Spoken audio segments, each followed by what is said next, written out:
ഈശോമിശിഹായ്ക്ക് സ്തുതിയായിരിക്കട്ടെ. ജോബിൻ്റെ പുസ്തകം 23-ാം അധ്യായം. ജോബിൻ്റെ മറുപടി. ഇന്നും എൻ്റെ ആവലാതി തിക്തമാണ്. ഞാൻ എത്ര വിലപിച്ചിട്ടും എൻ്റെ മേലുള്ള അവിടുത്തെ കരം ഭാരമേറിയതാണ്. എവിടെ ഞാൻ അവിടുത്തെ കണ്ടെത്തുമെന്നറിഞ്ഞിരുന്നെങ്കിൽ, അവിടുത്തെ സിംഹാസനത്തെ സമീപിക്കാൻ കഴിഞ്ഞിരുന്നെങ്കിൽ, എൻ്റെ പരാതി അവിടുത്തെ മുമ്പിൽ ബോധിപ്പിക്കുകയും ഞാൻ ന്യായവാദം നടത്തുകയും ചെയ്യുമായിരുന്നു. അവിടുന്ന് എനിക്ക് എന്ത് പ്രത്യുത്തരം നൽകുമെന്നും എന്നോട് എന്ത് സംസാരിക്കുമെന്നും ഞാൻ അറിയുമായിരുന്നു.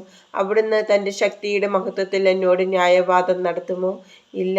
അവിടുന്ന് ഞാൻ പറയുന്നത് ശ്രദ്ധിക്കും. നീതിമാന് അവിടുത്തോട് വാദിക്കാൻ കഴിയും. എൻ്റെ വിധിയാളൻ എന്നെ എന്നേക്കുമായി മോചിപ്പിക്കും. ഇതാ, ഞാൻ മുൻപോട്ട് പോയാൽ അവിടുന്ന് അവിടെയില്ല, പുറകോട്ട് പോയാലും അവിടുത്തെ കാണാൻ സാധിക്കുകയില്ല. ഇടത്തുവശത്ത് ഞാൻ അവിടുത്തെ അന്വേഷിക്കുന്നു, എന്നാൽ എനിക്ക് അവിടുത്തെ കാണാൻ സാധിക്കുന്നില്ല. വലത്തുവശത്തേക്ക് തിരിഞ്ഞാലും ഞാൻ അവിടുത്തെ കാണുന്നില്ല. എന്നാൽ എൻ്റെ വഴി അവിടുന്ന് അറിയുന്നു. അവിടുന്ന് എന്നെ പരീക്ഷിച്ചു കഴിയുമ്പോൾ ഞാൻ സ്വർണം പോലെ പ്രകാശിക്കും. എൻ്റെ പാദങ്ങൾ അവിടുത്തെ കാൽപ്പാടുകളിൽ ഞാൻ ഉറപ്പിച്ചു.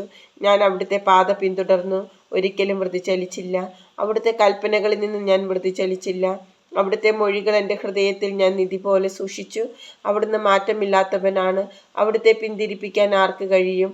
താൻ ആഗ്രഹിക്കുന്നത് അവിടുന്ന് ചെയ്യുന്നു. എനിക്കായി നിശ്ചയിച്ചിട്ടുള്ളത് അവിടുന്ന് നിറവേറ്റും. അങ്ങനെയുള്ള പലതും അവിടുത്തെ മനസ്സിലുണ്ട്. അതിനാൽ അവിടുത്തെ സാന്നിധ്യത്തിൽ ഞാൻ വിറകൊള്ളുന്നു. അവിടുത്തെ പറ്റി ചിന്തിക്കുമ്പോൾ ഞാൻ ഭയപ്പെടുന്നു. ദൈവം എൻ്റെ ഹൃദയത്തെ ദുർബലമാക്കി, സർവശക്തൻ എന്നെ പരിഭ്രാന്തനാക്കി. ഞാൻ അന്ധകാരത്തിൽ ആമഗ്നനായി. അന്ധതമസ് എൻ്റെ മുഖത്തെ ആവരണം ചെയ്യുന്നു.